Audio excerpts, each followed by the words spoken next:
നമ്മുടേതായ ഈ അവസ്ഥയിൽ സങ്കടമുണ്ട്. പക്ഷെ ശരീഅത്തിന്റെ പേരിൽ ഇന്ത്യയിലെ മുസ്ലിങ്ങൾ മാത്രമാണ് വരി നിൽക്കേണ്ടി വന്നത്. ഗുജറാത്ത് കലാപത്തിന്റെ പേരിൽ രാജ്യത്തിലെ മുസ്ലിങ്ങൾ മാത്രമാണ് വരി നിൽക്കേണ്ടി വന്നത്.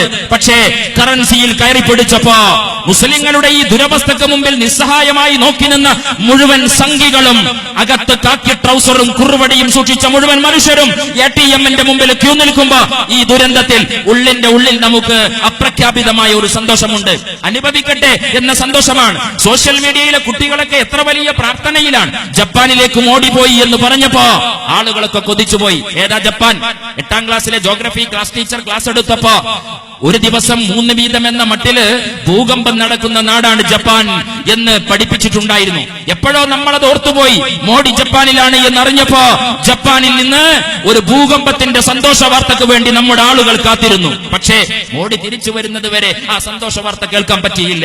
സിംഹക്കൂടിന്റെ മുമ്പിൽ ഗർജിച്ചു നിൽക്കുന്ന സിംഹത്തിന്റെ മുമ്പിൽ മോഡി നനങ്ങനെ മോഡിയോടെ നിൽക്കുകയാണ്.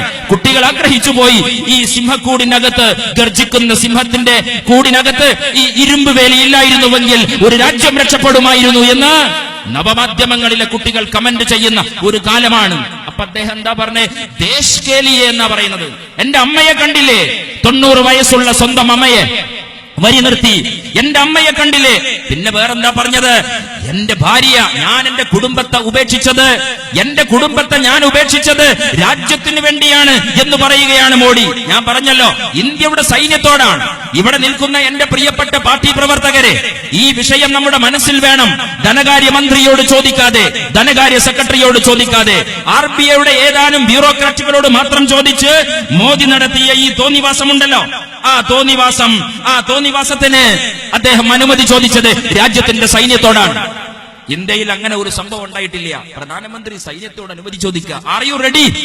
Are you prepared? Get ready എന്ന് രാജ്യത്തിലെ വ്യോമസേനയോട്, കരസേനയോട്, നാവികസേനയോട്, സൈന്യാധിപനോട് ചോദിക്കുകയാണ്. എന്ന് പറഞ്ഞാൽ ഈ പണം പിൻവലിച്ചാൽ, രാജ്യത്തിലെ ജനങ്ങൾ ഒരു സമരത്തിനിറങ്ങിയാൽ അവരുടെ ഇടനെഞ്ചിലേക്ക് വെടിയുതിർക്കാൻ നിങ്ങളുടെ തോക്കിലുണ്ടയുണ്ടോ എന്നാണ് നരേന്ദ്രമോദി ഇന്ത്യയുടെ സൈന്യത്തോട് ചോദിച്ചത്, രാജ്യത്തിലെ പട്ടാളക്കാരനോട് ചോദിച്ചത്. സ്വന്തം ജനതയെ കൊന്നുകളയാൻ നരേന്ദ്രമോദി സൈന്യത്തിന്റെ സഹായം തേടിയെന്ന ഭീകരമായ വാർത്ത ഇതിനിടയിൽ നമ്മൾ വായിക്കേണ്ടതാണ്. എന്താ ഫാസിസം എന്നൊക്കെ പറഞ്ഞു കഴിഞ്ഞാൽ പലരും പറയും അതൊക്കെ ലീഗ് സമുദായത്തെ ബേജാറാക്കി നിർത്താൻ വേണ്ടി പറയുന്ന കാര്യമാണ് എന്ന് പറയുന്ന ആൾക്കാരുണ്ടായിരുന്നു. യൂത്ത് ലീഗിന്റെ സമ്മേളനം കോഴിക്കോട്ട് സംഗമിച്ചു. ലക്ഷോപലക്ഷം വരുന്ന പാർട്ടി പ്രവർത്തകർ അറബിക്കടലിന് സമാന്തരമായി ഇരമ്പ് വിളിക്കുന്ന തിരമാലയോട് ചേർന്ന് നിന്ന് കുഞ്ഞാലി മരക്കാരുടെ പാരമ്പര്യത്തെ പുതിയ കാലത്ത് ഉയർത്തിപ്പിടിക്കാൻ, സാമൂതിരിയുടെ സാമ്രാജ്യത്തിന് കാവൽ നിൽക്കുന്ന കുഞ്ഞാലി മരക്കാരുടെ പാരമ്പര്യത്തെ പൂരിപ്പിക്കാൻ കുഞ്ഞാലിയുടെ പേരക്കുട്ടികൾ കോഴിക്കോട്ടെ കടപ്പുറത്ത് സംഗമിച്ചു. അതേ കോഴിക്കോട്ടെ കടപ്പുറത്താണ് 1992 മുസ്ലിം യൂത്ത് ലീഗിന്റെ സംസ്ഥാന സമ്മേളനം നടക്കുന്നത്. ഫാസിസത്തിനെതിരെ, തീവ്രവാദത്തിനെതിരെ ഞങ്ങൾ നടത്തിയ സമ്മേളനം. അന്ന് ആളുകൾ ചോദിച്ചു, എവിടെ ഫാസിസം? എവിടെയാണ് ഫാസിസം? ഇന്ന് ചോദിക്കുമോ അതിരക്കത്തെ നല്ല മനുഷ്യരെ, എവിടെയാണ് ഫാസിസം?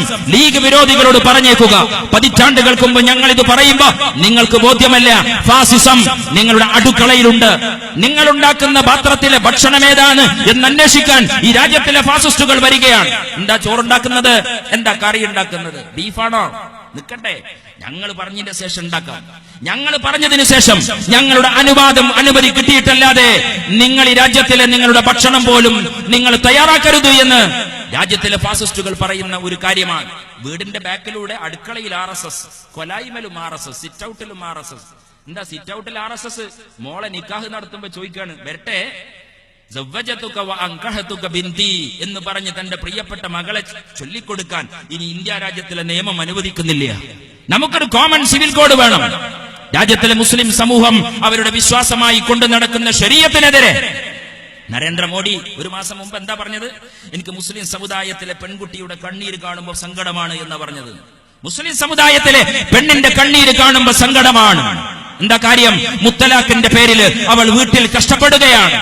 ഏക സിവിൽ കോഡിന്റെ കഴുത്തിന് പിടിച്ച് രാജ്യത്തിലെ മുസ്ലിം സമൂഹത്തെ, അവരുടെ വിശ്വാസത്തെ തകർക്കാൻ RSS കാലങ്ങളായി ആസൂത്രണം ചെയ്ത പദ്ധതി അവർ പുറത്തെടുക്കുകയാണ്. പുറത്തെടുത്തിട്ട് അവർ പറയുന്നു, കോമൺ സിവിൽ കോഡിനെ കുറിച്ച് സംസാരിക്കാം, ശരീഅത്ത് വേണ്ട, നിക്കാഹ് വേണ്ട, മുത്തലാഖ് എന്നാ പറഞ്ഞത്. മുത്തലാഖിനെ കുറിച്ചുള്ള അഭിപ്രായങ്ങളൊക്കെ പണ്ഡിതന്മാർ പറയേണ്ടതാണ്. അത് മുസ്ലിം ലീഗ് വേദിയിൽ ചർച്ച ചെയ്യാൻ ആഗ്രഹിക്കുന്നില്ല. അത് പണ്ഡിതന്മാര് പറയട്ടെ. പക്ഷേ ഞങ്ങൾ പറയുന്നു, മുത്തലാഖിന്റെ ഇരയിൽ മുസ്ലിം സമുദായത്തിന്റെ വിശ്വാസങ്ങളെ തകർക്കാൻ അതിന്റെ ചൂണ്ടലാണ് ഈ മുത്തലാഖ് എന്ന് മനസ്സിലാക്കാൻ കോമൺ സെൻസ് മാത്രം മതി. ബിജെപിയുടെയും RSSന്റെയും ചരിത്രം അറിയുന്ന കോമൺ സെൻസ് മാത്രമുണ്ടായാൽ ശരീഅത്തിനെ തകർക്കാനുള്ള ഗൂഢമായ ആലോചനയാണ് മുത്തലാഖിന്റെ പേരിൽ ഇവർ നടത്തുന്നത് എന്ന് നമുക്കറിയാം. മുത്തലാഖിന്റെ പേരിൽ കഷ്ടപ്പെടുന്ന പെൺകുട്ടികൾക്ക് വേണ്ടി ഞാനിതാ സങ്കടപ്പെടുകയാണ്. മോഡി പറയാണ്, ഞാൻ ചോദിക്കട്ടെ, മുത്തലാഖിന്റെ പേരിൽ മൊഴി ചൊല്ലപ്പെട്ട പെണ്ണുങ്ങളെ കണക്കെടുക്കുക, എന്നിട്ട് അവർക്ക് നമ്മൾ അഖിലേന്ത്യാ തലത്തിൽ ഒരു സംഘടന ഉണ്ടാക്കുന്നു എന്ന് സങ്കല്പിക്കാം. തലാഖ് ചൊല്ലി വിവാഹമോചനം ചെയ്യപ്പെട്ട് വീടുകളിൽ ഇരിക്കുന്ന പെണ്ണുങ്ങൾ ഒരു സംഘടനയുണ്ടാക്കിയാൽ ആ സംഘടനയുടെ അഖിലേന്ത്യാ പ്രസിഡന്റ് ആരാകണം? സംശയമില്ല, നരേന്ദ്രമോദി എന്ന ഇന്ത്യൻ പ്രധാനമന്ത്രി. മൊഴി ചൊല്ലി വീട്ടിലിരിക്കുന്ന മോഡിയുടെ കെട്ടിയോളായിരിക്കും അതിന്റെ അഖിലേന്ത്യാ അധ്യക്ഷ. കിട്ടിയിട്ടുണ്ടോ കിട്ടിയിട്ടില്ല എന്നറിയില്ല. ആദ്യത്തെ തെരഞ്ഞെടുപ്പ് പ്രകടന പത്രികയുടെ നോമിനേഷൻ കൊടുക്കുന്ന സമയത്ത് whether you married or not എന്ന് ചോദിച്ചപ്പോ യെസ് ഓർ നോ എന്ന് എഴുതിയില്ല. പണ്ട് മാർക്സിസ്റ്റ്